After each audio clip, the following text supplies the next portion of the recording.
So I feel like I've compromised my morals here because I've recently acquired two extremely ugly bottles which contain decent perfumes within.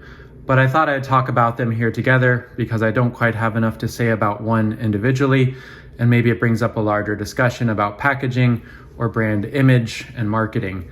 So the first one, as you can see here today, is Ribot by Masque Milano.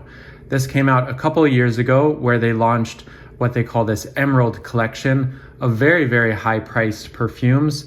And this launch came at the same time as the Oud collection, the Ruby collection, where they added oud onto pre-existing fragrances. This one piqued my interest right away because the concept was about horses, inspired by horses, and the perfumer is Antoine Lee.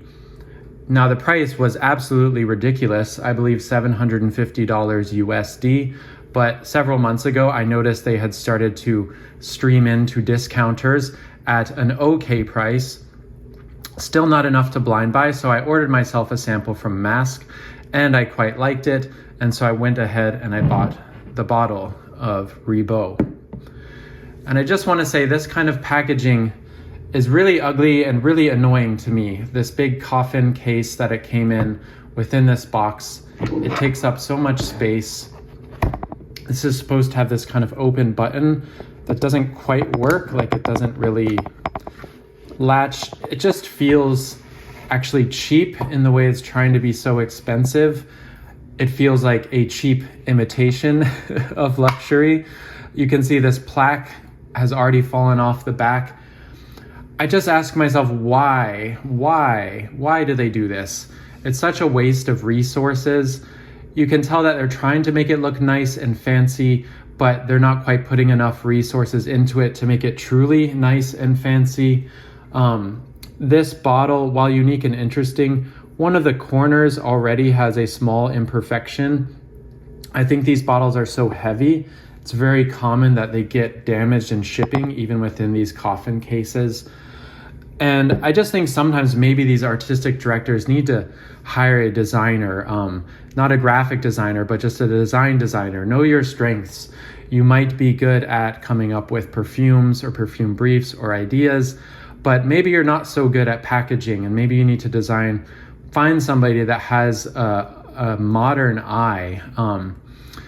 So anyway, the packaging to me is really unforgivable for this, especially for such a high price. I wish it would just come in a simple, nice bottle, put that money into the juice. But let's talk about the juice. So what fascinated me about this is that it's really, again, it's inspired by a horse racing. It lists a lot of these Grand Cru type notes, which makes me feel like maybe they collaborated with the Les Indémodables folks for some of their materials. I don't have confirmation on that, but Antoine Lee, plus the way they've noted some of these, is just like Les Indémodables.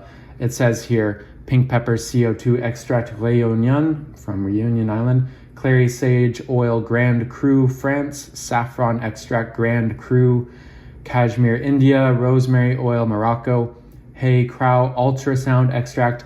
I'm pretty sure it's Les Indémodables. They're known for those ultrasound extracts. Jasmine Sambac India, leathery accord benzoin, myrrh, and resinoid, fragrance family, dry woods. So, what do I get? To me, this fragrance is actually all about hay. It's really maybe the nicest hay-based perfume, hay extract that I've ever smelled. The opening, you do get a really pronounced leathery note with some freshness. I suppose that pink pepper gives you almost like a nose tingling brightness at the beginning, but you can already smell the hay beneath. To me, this is like a wet hay, an almost fermenting wet hay, in that you get a little bit of something animalic, but not overly challenging, not body odor, not like stinky, poopy horse stables, but just hay. Fermented, wet, dirt, and hay. But the second element I really like is I can really detect at the heart this really beautiful jasmine that kind of smooths things over, keeps it from being overly I don't know, overly dry or challenging by bringing in like the beautiful creaminess of a floral. So I've worn this a bunch of times. To me, I really don't understand why this is so expensive. It does list all these extracts and things, but I don't imagine any of these are like, you know, we might say, well, classically you put oud in something if you want to make it expensive. And I don't want to say like, if it doesn't have oud, it shouldn't be expensive. But I don't know. I'm not a materials person. Maybe this hay extract is very expensive. I mean, hay itself is not an expensive thing, but maybe to get this extract usable for perfumery is. But more, I think it's just they wanted something about the rarity and the exclusivity of this composition. It does feel very all natural, although I don't think they advertise anywhere that it is natural. But that's the second part of this, which could be the downside. You might also expect for such a high price that maybe it's very concentrated, like an extrait, but actually it wears very close to the skin, which again may be a sign of high oil concentration or mostly naturals.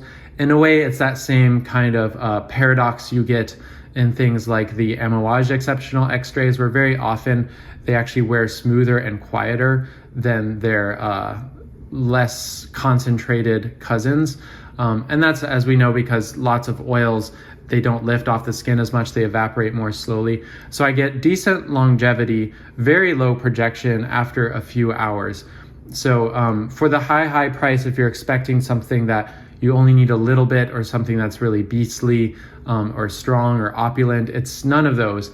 It's really just a very natural hay smelling smell, a little bit like Les Indémodables in that I have somewhat a critique of many of the brand's perfumes, that they kind of do smell like just a combination of nice note extracts that don't really always come together into a perfume, or don't always kind of I don't want to say tell a story, but really well constructed perfumes to me, they kind of peel off the layers as they go. Even though I like sometimes linear perfumes, I still feel that often they maybe change gradually as they go. This and some of the Les Indémodables just feel like you get a smack of these different extracts up front, which sometimes have interesting contrasts, and then it's just that slowly dying off for the rest of the wear. So I find it really nice and unique, which is why ultimately I bought it. But I feel like it was really a big mistake to package it this way and to make it this expensive. First of all, you would think, okay, if you're gonna spend $750 and get this beautiful presentation, maybe that makes sense if this is your only perfume and you're gonna put this on a display and have this nice little box. But whose signature scent is going to be the smell of wet hay? It's just a very odd, a very niche smell to attempt to attract a luxury audience with. And I think it would have made a lot more sense if these came maybe at a higher price, but in the small bottles, 15 or 30 milliliter bottles, because I certainly don't need 100 milliliters of this smell. It's not the kind of thing I'm going to want to wear very, very often, but it is quite unique, so it is special in that regard. I don't understand the marketing or this collection whatsoever, but as a smell, purely as a smell, it is very nice. If you like hay, like I said, there's not really a whole lot else to say about it. As it dries down, you do get some of the resins, some of the benzoin and myrrh kind of giving it some life in the base, giving it some longevity, but the hay also sticks around. But yeah, I don't know what else I can say. I suppose I still feel the price I paid, which is about 70% off, is a little much, a little more than I would have liked to spend. But I do like the perfume, and at discounters, at least it got down to a low enough price that it was a purchase for me. So while I was at it, I also ordered a sample of the other one. They've released a second one called Alcove, and I don't like this at all. I don't know what it is, but I just don't like it. I'm not going to say anything else about it, but I don't like it. Anyway, I suppose if I was to say the difference between this and the Masque mainline is it does feel like it's containing or made of a lot more kind of just like natural extracts. But in some ways that's also its downside, because I feel like many of the Masque Milano mainline fragrances that I like have a little bit more airiness, a little more sillage, and they just wear a little better in general. So on to my second extremely ugly bottle and packaging. This is a brand I'm nearly ashamed to admit I even own anything from, Electimuss, London. It's another one of those brands that seems like just a marketing exercise by another entrepreneur. What their fragrances have to do with Rome or these Roman names, I don't know. Maybe they just thought it sounds cool. I mistakenly used to think that they had something to do with Boadicea, but apparently they don't, but just the guys involved also had worked at Boadicea. And you get a little bit of that kind of, again, an attempt to seem luxurious and fancy and artistic, but from people who clearly have no eye or no taste. So this bottle is truly ugly. I kind of want to just decant both of these and use them as a doorstop or just never look at them again. Again, this heavy bottle came with an imperfection, a big scratch across the side. But this perfume is called Puritas. So why the heck did I buy it? It seems like an influencer brand. The only people talking about it are the ones who seem to have gotten free bottles. They have a ridiculous amount of perfumes. They have a $100 discovery set, which I think comes with 20 something perfumes. Well, I got influenced. So Neil Chapman is someone who I really respect and whose blog I really enjoy, called The Black Narcissus. He lives in Japan. He's written a book, which I have not read. But I was really feeling frankincense and incense this past winter, and up comes a blog post about this wonderful pure frankincense fragrance he tried from Electimuss. And I thought, well, if Neil likes it. And then a few weeks later, again, I saw on discounters this coming up for about $100. And I thought, well, you can't go wrong. So I did blind buy this one. And it was a major success. It smells really good. It's a fairly simple, low-key, again, kind of close to the skin, but warm frankincense. It's not churchy at all to me. It's not dry enough to be like Catholic Church frankincense. I'm forgetting the name of those things now. The things they swing around that smoke. I want to say altar, but it's not altar. Anyway, but it has this kind of slightly warm base. I really like this. You'll notice a few people actually talk about this one because it's not an oud, it's not an Aventus clone. It seems like Boadicea that mostly the brand is based on copying some kind of well-known or well-loved scent profiles. So they kind of have an analog to many other popular scents, like an Aventus. They have an Ombre Nomad. They have, stuff like that. This one, I can't think of anything else quite like it. So in a way, it's the outlier. But yeah, really beautiful, almost lemony opening, almost a little bit challenging. Neil Chapman's write-up says that it's an extremely high quality of frankincense that they're using.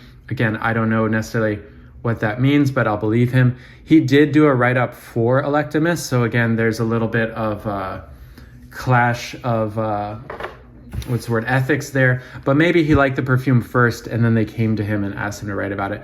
I don't think Neil would hawk something he doesn't truly enjoy just for free bottles or whatever. So this one knocked it out of the park in terms of smell. Really, really good. I really can't compare it to anything. It's not like a Comme des Garçons incense. It's not as woody or airy as that. It has this nice sort of resinous base, but it's not too sweet. Maybe a touch of vanilla, but not obviously vanilla, but just something giving it, I imagine, just like this inner warmth, like a white globe that's like very, very dim, but it's like this cool white on the outside, but you can just feel this ball of inner warmth on the inside. If you like kind of minimalist perfumes or smells, it doesn't smell molecular, but in the way that molecular fragrances kind of don't remind you of anything in particular. They just smell nice. It's just a smell. It reminds me of that, although it definitely is, churchy, incensey frankincense. But it's just not so dry that it feels smoky in any way to me. It's not lit. It's like unlit resins. So really beautiful scent, actually. I then got tempted by some of the other ones that sounded good. So I ordered samples of Persephone's Patchouli and Patchouli of the Underworld, both of which are not very good. Patchouli of the Underworld does this kind of overly strong, sweet, leathery. It smells very synthetic. Persephone's is a little bit nicer, a little bit quieter, but again, not really distinctive. So I ordered a few more samples of Electimuss. Glad I did not blind buy any of those because it kind of like dampened my enthusiasm for the brand after this. I feel like maybe I found the one good one and I'm not really interested in trying any more from now on. So there we go. What do you think of this ostentatious packaging? I really hate it. It's also an environmental thing. Like, why do you have to waste all these resources? I would love to throw these away, but I feel bad. They're taking up a lot of room in my closet right now. But the scents within are pretty nice. I just think it's an error of judgment. I think these people need to hire somebody with better design sense, without gaudy design sense. And at least if you're gonna make something expensive looking, make sure the execution is flawless. I'm already seeing on the corner here, the way the metal meets the glass is a little bit awkward, a little bit hackneyed. Somehow these coffins, although they look safe, they don't manage to actually keep the perfume safe because they always seem to come with some little damage or imperfection in them. So anyway, two bottles I'm embarrassed to have. They get stowed away in a separate cabinet from the rest, so I don't have to look at them, but they smell nice and I will be wearing them into the future. Goodbye.